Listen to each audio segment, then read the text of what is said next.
I pop out, bitches. That sound like a thunderstorm.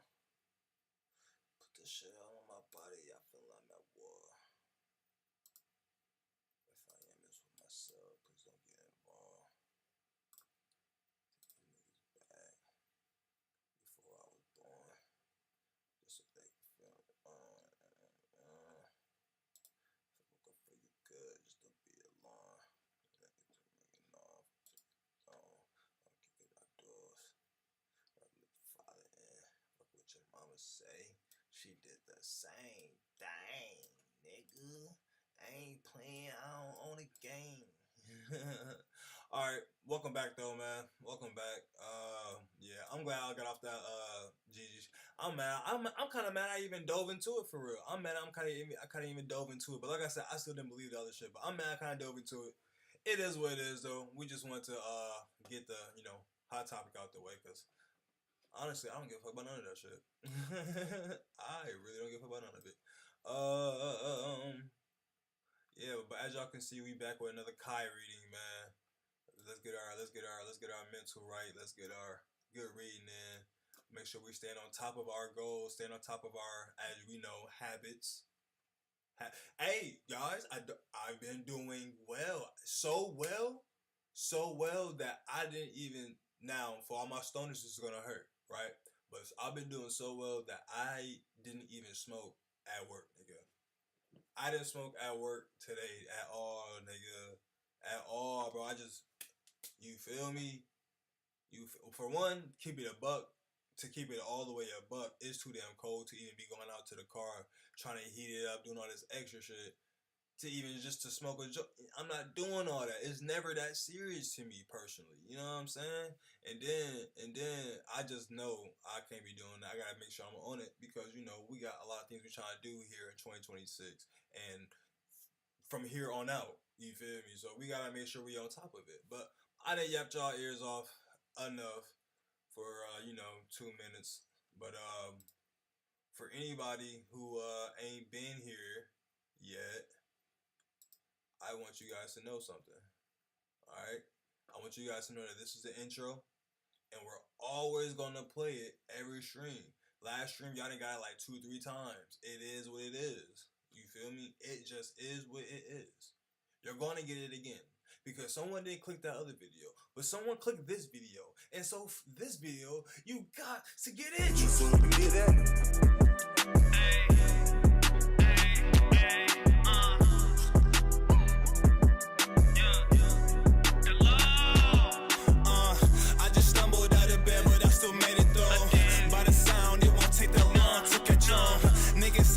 Saying it, so fuck them all.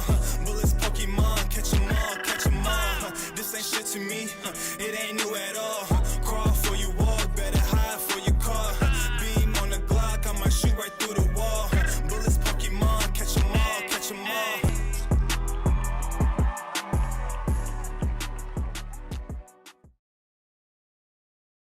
I love that intro, man. I love it, man. But yeah, let's go ahead and get to it. I hope y'all got y'all doobie rolled. I hope y'all got y'all bong ready.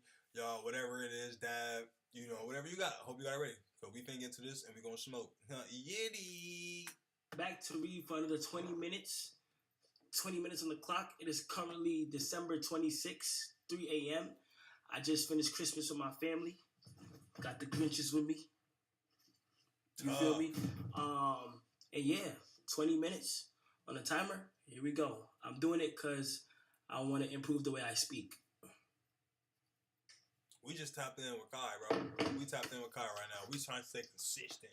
The finding contradicted the prevailing view at the time, which considered heroin addiction to be a permanent and irreversible condition. Instead, Robbins revealed that addictions could spontaneously dissolve if there was a radical change in the environment. In Vietnam, soldiers spent all day surrounded by cues triggering heroin use. It was easy to access. They were engulfed by the constant stress of war. They built friendships with fellow soldiers who were also heroin users, and they were thousands of miles from home. Real quick, if you just not tuning in, you don't know what page we're on, go back to the other lives. Just look for Kai reading or reading with Kai, some shit like that. Catch up with us. You feel me? Go ahead and catch up with us. Once a soldier returned to the United States. Though he found himself in an environment devoid of those triggers, when the context changed, so did the habit. Compare the situation to that of a typical drug user. Someone be okay, Someone becomes addicted at home or with friends, goes to a clinic to get clean, which which is devoid of all environmental stimuli that prompt their habit, then returns to their old neighborhood with all their privilege with all their previous cues that caused them to get addicted in the first place. It no wonder Okay, hold on. Okay, relax. It's no wonder that usually you see numbers that are the exact opposite of those in the Vietnam study. Typically, 90% of the heroin users become re addicted once they return home from rehab. The Vietnam studies ran counter to many of. Kai, slow down. The Vietnam studies ran counter to many of our cultural beliefs about bad habits because it challenged the controversial association of unhealthy behavior as a moral weakness. If you're overweight, a smoker, or an addict, you've been told your entire life that it is because you lack self-control. Maybe even that you're a bad person. The idea that a little bit of discipline would solve all our problems is deeply embedded in our culture. Recent research, however, shows something different. When scientists analyze people who appear to have tremendous self control, it turns out those individuals aren't all that different from those who are struggling, instead, disciplined.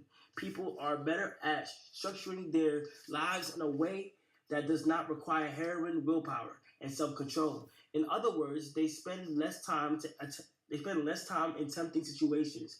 The people with the best self control are typically the ones who need to use it the least. It's easier to practice self restraint when you don't have to use it very often. So, yes, perseverance, grit, and willpower are essential to success. But the way to improve these qualities is not by wishing you were a more disciplined person, but by creating a more disciplined environment. The counterintuitive idea makes even more sense once you understand what happens when a habit is formed in the brain. A habit that has been coded in the mind is ready to be used whenever the relevant situation arises. When Patty Alwell, a therapist from Austin, Texas, started smoking, she would often light up while riding horses with a friend. Eventually, she quit smoking and avoided it for years. She had also stopped riding the horses. decades later. She hopped on a horse.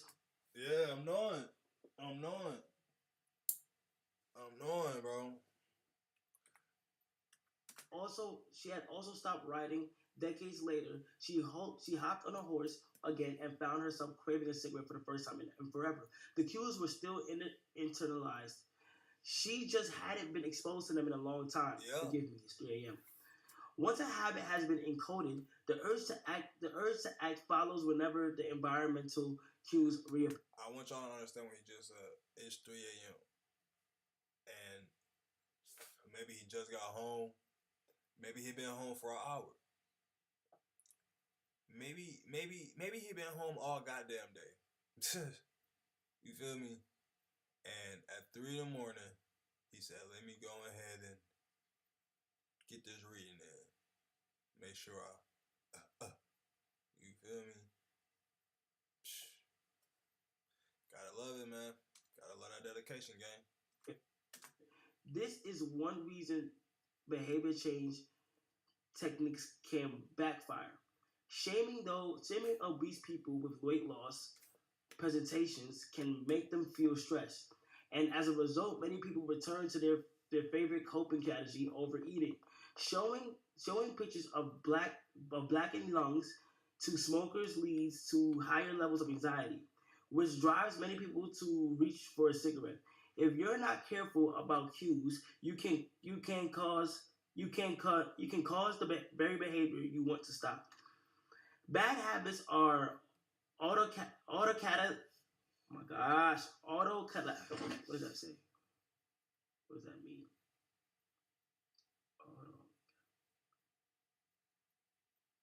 I feel him supposed to be getting frustrated sometimes. I understand. He's just trying to get it right type shit. Google, why don't you have this work?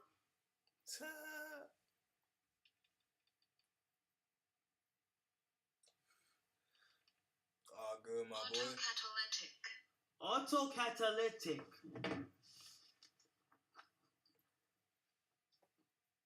Autocatalytic. Where is it at? Oh my god, I lost where I was reading. Holy shit. The people with the best self control are typically the ones who need to use it the least. It's easier to practice self restraint when you don't have to use it very often. So yes, perseverance, grit, and willpower are essential to success, but the way to improve those qualities is not by wishing you were a more disciplined person, but by creating a disciplined environment. The continuative idea makes even more sense once you understand what happens when the habit is formed in the brain. A habit that has been encoded in the mind is ready to use whenever the relevant situation arises. When Patty Allwell, a therapist in Austin, Texas, started smoking, she would often let, "No, I already read this." I feel you, G. I feel you, boy. When you lose bad your habits place. are autocatalytic. The process feeds itself. They foster the feelings they try to numb. You feel bad, so you eat junk food. Because you eat junk food, you feel bad. Watching television makes you feel sluggish, so you watch more television because you don't have the energy to do anything else. Yeah, I've been there. Worrying about your health makes you feel anxious, but causes you to smoke to ease your anxiety, which makes your health even worse, and soon you're feeling more anxious. It's a downward spiral, a runaway train of bad habits. Researchers refer to this phenomenon as cue-encoded wanting. An external trigger causes a compulsive craving to repeat a bad habit. Once you notice something, you begin to want it. This process is happening all the time, often without us realizing it. Scientists have found the showing addicts a picture of cocaine for just 33 milliseconds, stimulates the reward pathway in the brain and sparks desire.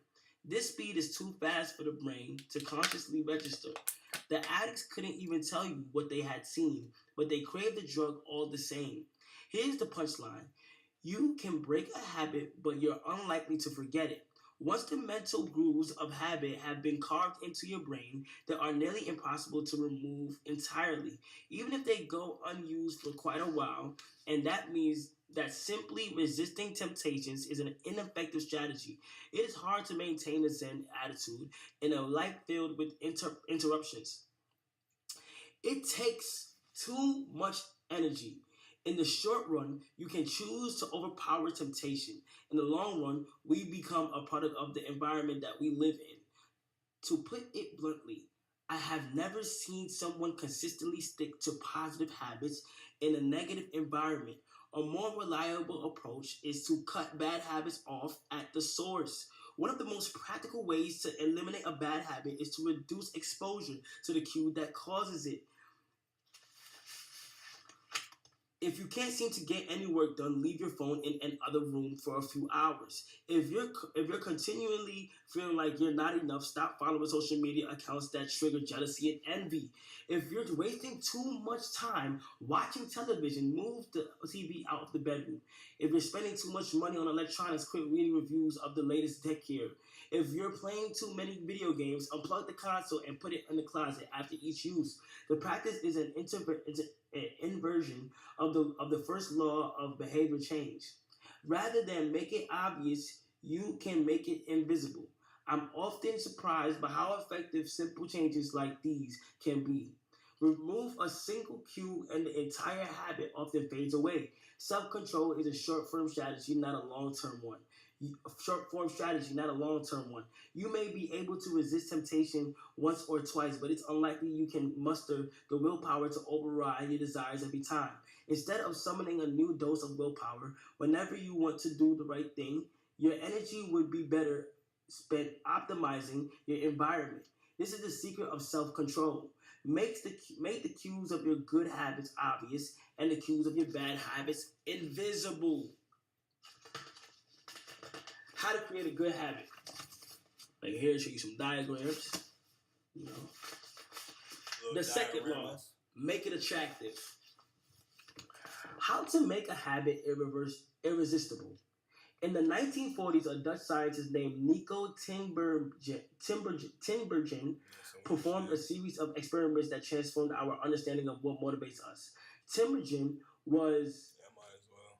I'm gonna put my fish up in the oven right quick. I might as well eat now because when I wake up, it's time to go to work. Matter of fact, actually, I'm gonna keep this going.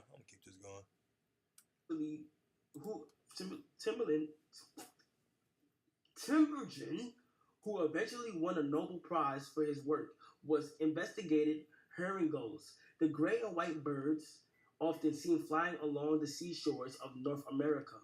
Adult herring gulls have a small red dot on their beak, and Tinbergen noticed that newly hatched chicks would peck the spot whenever they wanted food. To begin one experiment, he created a collection of fake cardboard bricks, just a head without a body. When the parents had flown away, he went over to the nest and offered these dummy beaks to the chicks. The beaks were all, I don't know why I'm reading like this.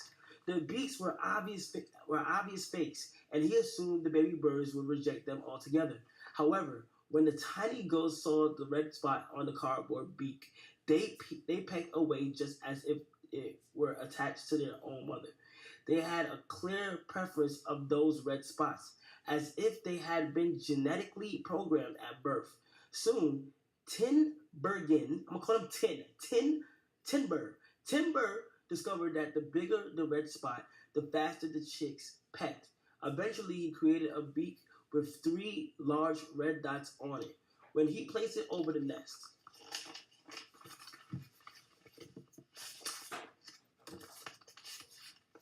the baby birds went crazy with delight. They pecked at the little red patches as if it was the greatest beak they had ever seen. Timber and his colleagues discovered similar behavior in other animals. For example, the gray lag goose is a ground nesting bird. Occasionally, as the mother moves around on the nest, one of the eggs will roll out and settle on the grass nearby.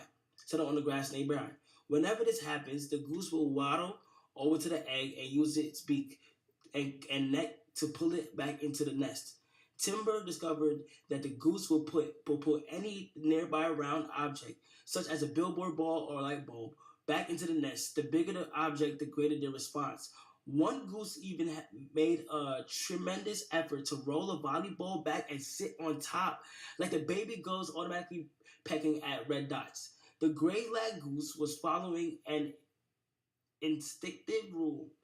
When I see round object nearby, I must roll it back into the nest. The bigger the round object, the harder I should try to get it. It's like the brain of each animal is preloaded with certain rules for behavior. And when it comes across an exaggerated version of the rule, it lights up like a Christmas tree.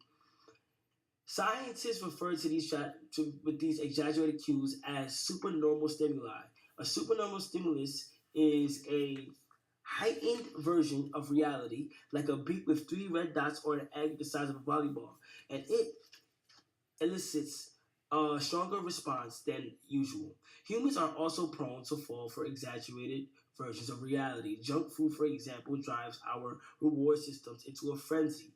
After spending hundreds of thousands of years hunting and foraging for food in the wild, the human brain has evolved to place a high value on salt, sugar, and fat. Such foods are often calorie dense. They were quite rare when our ancient ancestors were roaming the savannah. When you don't know where your next meal is coming from, eating as much as possible is an excellent strategy for survival. Today, however, we live in a calorie-rich environment. Food is abundant, but your brain continues to crave it like it is scarce. Placing a high value on salt, sugar, and fat is no longer low-key probably finna get hot, but advantageous until then, advantageous to our health. But the craving persists because the brain's rewards it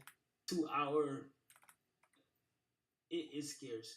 Placing a high value on salt, sugar, and fat is no longer advantageous to our advantageous to our health, but the craving persists because the brain's reward centers have not changed for approximately 50,000 years. The modern food industry relies on stretching our Paleolithic instincts beyond their evolutionary response, evolutionary purpose. Our primary goal of food science is to create products that are more attractive to consumers. Nearly every food is a bag, box, or jar has been enhanced in some way. If only with additional flavor, companies spend millions of dollars to discover the most satisfying level of crunch in a potato chip or the perfect amount of fizz in a soda. Entire departments are dedicated to optimizing how product feels in your mouth, a quality known as oral sensation. French fries, for example, are a potent combination, golden brown and crunchy on the outside, light and smooth on the inside. Other processed foods enhance dynamic contrast, which refers to an item with a combination of sensations, like crunchy and creamy. Imagine the gooiness of melted cheese on top of a crispy piece of crust, or the crunch of an Oreo cookie combined with its smooth sensor with natural, unprocessed foods. You tend to experience the same sensations over and over. How's that 17 bite of kale taste? After a few minutes, your brain loses interest and you begin to feel full. But foods that are high in dynamic contrast keep the experience novel and interesting, encouraging you to eat more. Unfortunately, such strategies enable food scientists to find the bliss point. For each product, the precise combination of salt and sugar and fat that excites your brain and keeps you coming back for more. The result, of course, is that you overeat because hyper palatable. That's a crazy word. Hyperpalatable foods are more attractive to the human brain, as Stephen Guyonnet, a neuroscientist who specializes in eating behavior and obesity, says we've got 10 too good at pushing our own buttons. I just got an idea. The modern food industry and the overeating habits it has spawned is just one example of second law of behavior change. Make it attractive. The more attractive an opportunity is, the more likely it will become habit farming. Look around. Society is filled with highly engineered versions of reality that are more attractive than the world our ancestors evolved in. Stores feature mannequins with exaggerated hips and breasts to sell clothes. Social media delivers more likes and praise in a few minutes than we could ever get in the office or at home. Online porn splices together stimulating scenes at a rate that would be impossible to replicate in real life. Advertisements are created with a combination of ideal lighting, professional makeup, and Photoshop edits. Even the model doesn't look like the person in the final image. That is a fact. Yo, it's so crazy, right? You know what I'm saying? I remember, man. I used to be on the porn. You feel me, right? And like, yo, I must have been on Snapchat or YouTube, probably YouTube, and then Snapchat. But I seen a couple of the females, gang, like on some real life shit. I said, yo, is that? Cause like they don't be looking like it be throwing me up. Cause like if you don't be on it like but you like remember what motherfucker look like I'm gonna forget to. That's never chopped, nigga, chopped, bro. I'm talking about chopped. These hoes be chopped for real, bro. Makeup is straight up witchcraft, bro. These hoes is chopped for real, gang. Chopped, bro. You be thinking they straight got dams on the corn. You be thinking you feel me? Real life chopped, bro. Chopped. That should be so. I don't want to say disheartening because it ain't that damn serious, but it be like, damn, bro. Like what I thought of you is not even real. You feel me? Imagine, bro. Man. These are supernormal stimuli of our modern world. They exaggerate features that are naturally attractive to us and our instincts go wild as a result, driving us into excessive shopping habits, social media habits, porn habits, eating habits, and many others. If history serves as a guide, the opportunities of the future will be more attractive than those of today. The trend is towards to become more concentrated and stimuli to become more enticing. Junk food is a more concentrated form of calories than natural foods. Hard liquor is more concentrated form of alcohol than beer. Video games are a more concentrated form of play than board games. Compared to nature, these pleasure-packed experiences are hard to resist. They have the brain of our ancestors, but temptations they never had to face. If you want to increase the odds that a behavior will occur, then you need to make it attractive. Throughout our discussion of the second law, our goal is to learn how to make our habits irresistible. While it is not possible to transform every habit into supernormal stimulus, we can make any habit more enticing.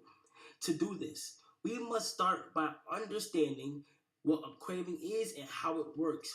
We begin examining biological signature that all habits share the dopamine spike, the dopamine-driven feedback loop. Scientists can track the precise moment a craving occurs by measuring a neurotransmitter called dopamine. The importance of dopamine became apparent in 1954 when the neuroscientist James Olds and Peter Milner ran an experiment that revealed the neurological processes behind craving and desire. By implementing electrodes in the brains of rats, the researchers blocked the release of dopamine. To the surprise of the scientists, the rats lost all will to live. They wouldn't eat, they wouldn't have sex, they didn't crave anything. Within a few days, the animals died of thirst. In follow-up studies, our scientists also inhibited the dopamine releasing parts of the brain. Damn, the book was getting good as hell too. I ain't gonna lie to you, boy. Hey, that motherfucker was getting good as hell. We're gonna finish this up. Hold on. Look, that's how I know it was the book was getting good. He said we gonna finish this up right quick. The book was that shit was getting good as shit. Hold on, I wanna rewind it. I wanna make sure I lock in right quick. Hold on. That shit was getting good as hell. Blocked the release of dopamine.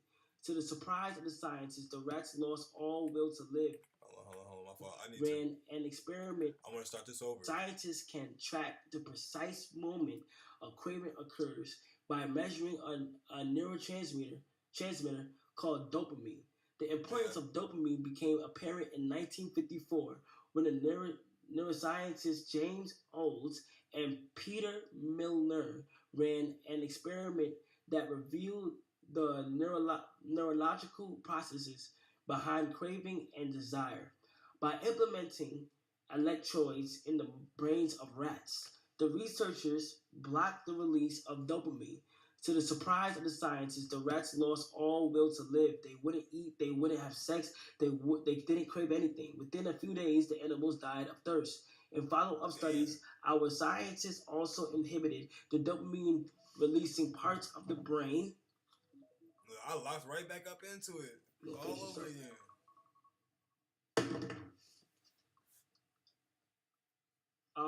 We're gonna finish this up. Hold on. Of the brain, but this time they squirted little droplets of sugar into the mouths of dopamine depleted rats. Their little rat faces lit up with pleasurable grins from the tasty substance. Even though dopamine was blocked, they liked the pleasurable of dopamine. But we're gonna finish this up. Hold on. Of the brain, but this time they squirted little droplets of sugar into the mouths of dopamine depleted rats. Their little rat faces lit up with pleasurable grins from the tasty substance. Even though dopamine was blocked, they liked the sugar just as much as before. They just didn't want it anymore. The ability to experience pleasure remained, but without dopamine, desire died, and without desire, action stopped. When other researchers reversed the process and flooded the reward system of the brain with dopamine, animals performed the habit at breakneck speed. In one study, mice received a powerful hit of dopamine each time they poked their nose in the box. Within minutes, and we're leaving it off on page 106. Hi, y'all. That is me done reading for 20 minutes to try to get me to speak better, and I will see you guys next time.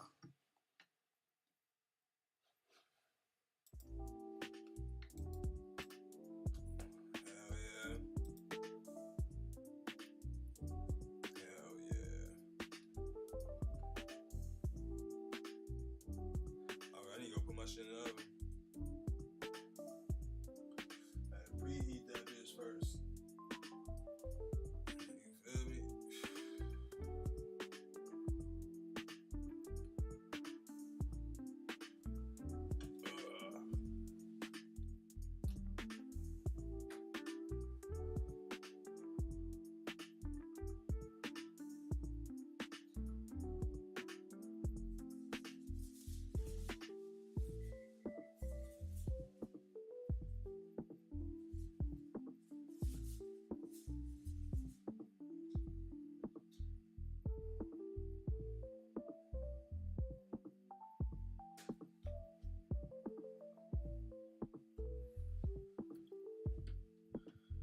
Man, I ain't hooped in so long, man.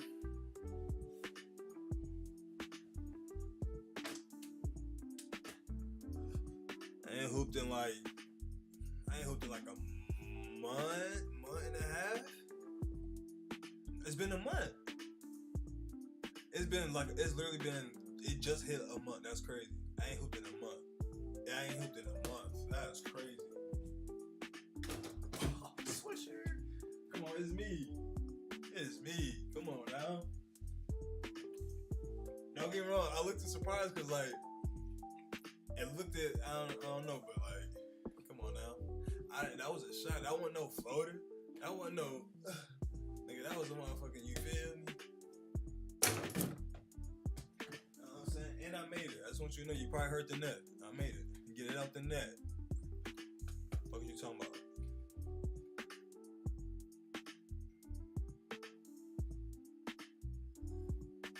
Man.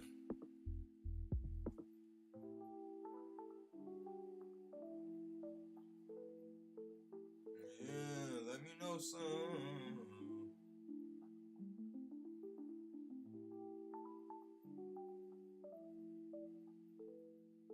Golly, woman.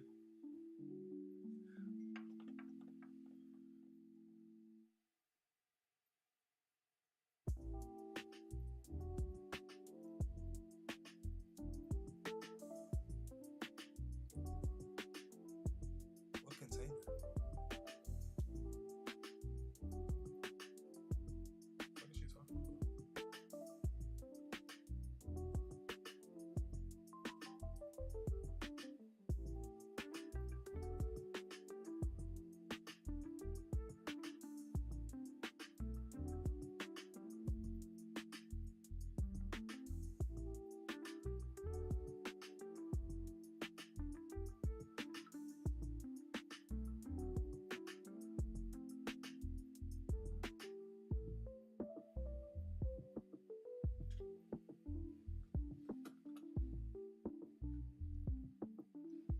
But yeah, man. I hope y'all got Stone with me though, man. I gotta stop coming on here looking so crazy, but right now I don't really give a fuck. I'm not gonna lie to you. As long as I can do this, you feel me? But I gotta stop doing that because I guess like you can get like a permanent part or a permanent middle part. I mean, my hair still be growing in right there, but like I guess I probably got one already. Honestly, if I'm being a bug, I'm pretty sure I got one. But I don't know. I guess that's something to look at, I guess, or like keep in mind, I guess. I just found out about that shit yesterday. Watching this video and shit. I was watching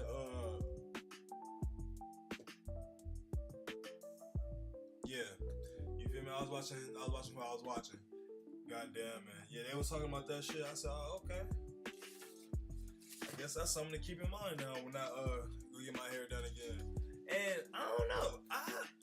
It's been like 2 months, man, since I got my hair done. Probably going on 3 for real.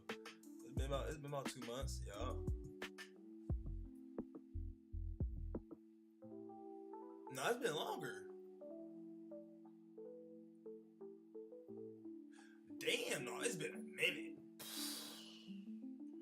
it's been a minute. Well, the only reason why I don't feel like a minute because I have my hair in the style and it was done up for like 2 months. For real. It was in a nice little style and it was done up to the. I mean, some people I know y'all probably hear that shit and say what. But nigga, I can put a style in my hair, nigga.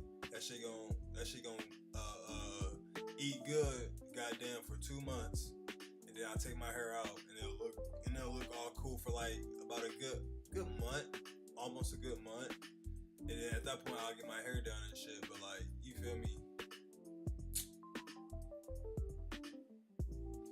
Sometimes I just let the dreads. Sometimes I just let the locks do what they do. You feel me? Let the locks do what they do. I'll take care of it, you know, in due time. Shit, I just make sure I keep a spray bottle. Talking about that, give me a new spray bottle, man. I'm finna actually invest in a better one, man, because the spray bottles I've been getting lately been straight ass. So I'm giving a new spray bottle, man. Gotta keep the hair wet right now. I need to go take care of that shit for real. I ain't gonna lie, but you know, we'll get there. Hopefully, man, this is not overpowering. I feel like it's kind of overpowering a little bit. I ain't gonna lie. Hopefully it's not though, but just in case. I'm ready to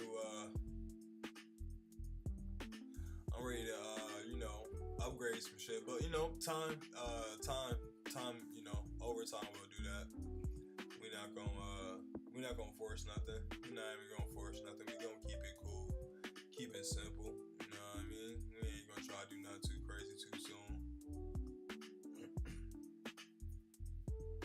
I need to find something to watch.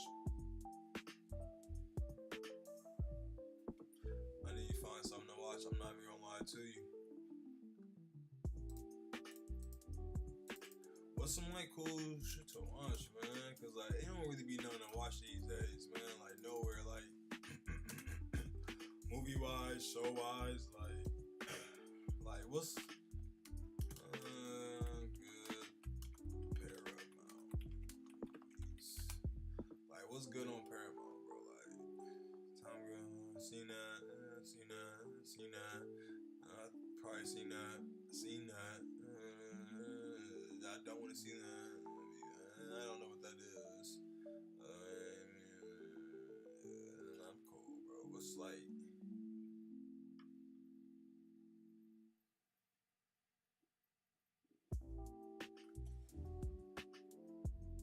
Oh, I'm like, what the fuck, bro?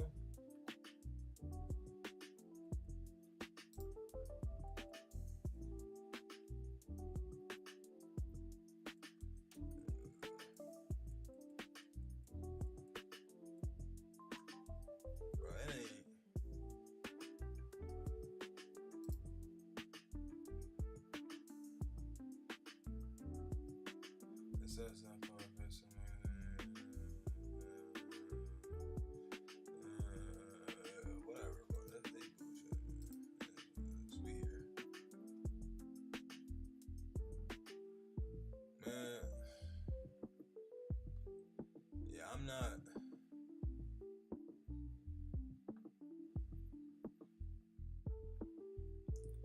I just feel like I'm not sold on none of this stuff. Like, there's no good.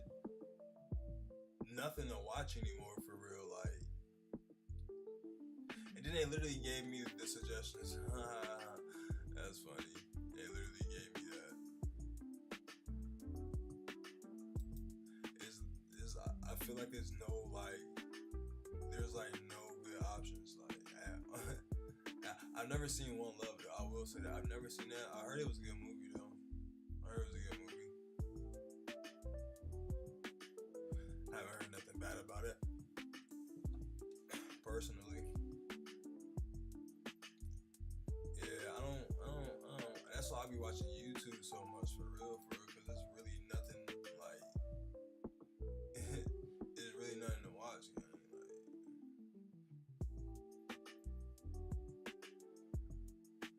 That's just Gil talking his shit. I mean, I fuck with Gil though, bro. What's today? Yeah, it wasn't no show today. I fuck with Gil though.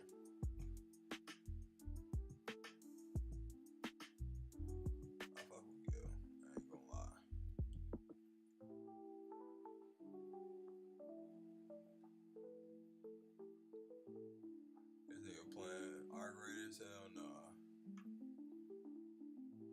Apparently, awkward is cold. Mm-hmm.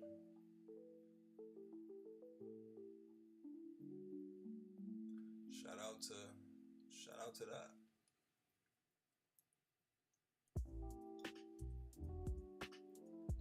I don't even really wanna. I've been on the cop beds, but like I don't know. I really I don't know. I be just doing my own thing. Man. I just be vibing. Whatever we doing is what we doing, goddamn. But I ain't really got nothing I'm doing. You know what? Fuck it. Let me go check on the food right quick. Oh, I missed it. I'll keep it real when I miss. I'll keep it up, bud. But we can't, you know what I'm saying? What Lito say? We can't miss twice. What you talking about? Can't miss twice. I missed twice. Nah, 3 is crazy though. 3 crazy. We ain't doing that. We did it. We did 3. That's actually wild. I don't know what's going on, yo. I lost it or something, huh? Like I was hot for that one time, then like it went away. I ain't gonna lie, I really shouldn't be missing. I'm gonna keep it. I really shouldn't. So let me stop bullshitting. Let me lock in. Oh shit! I'm shooting too light. I ain't trying to fuck nothing up for real. I made that one. That was so beautiful. That was like all net. It was a quiet netter. Let me get a loud netter. Dang, I got a loud miss.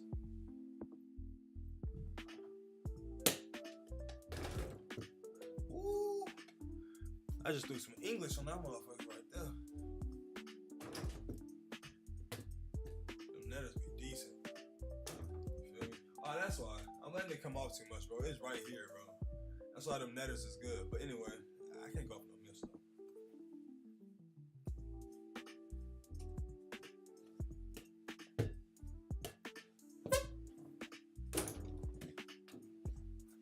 I can't even fake it with y'all, man, because I can't even fake it with myself. You feel me? Oh, that was fake. I can't even fake it with myself. You feel me? I gotta keep it. That's what I'm trying not to do. Trying not to fuck the setup up. There we go. All right. That was crazy.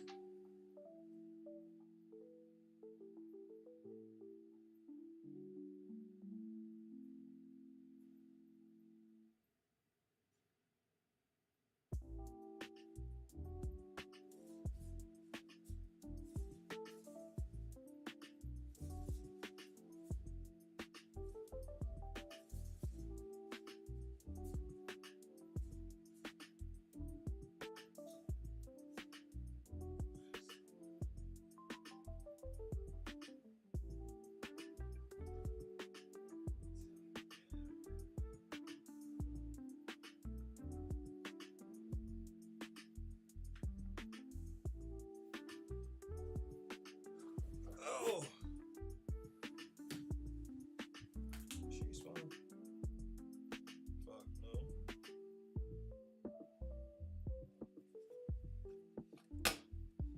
Yeah, man. I don't know, man. I'm probably just get off this zone. Chill. Relax.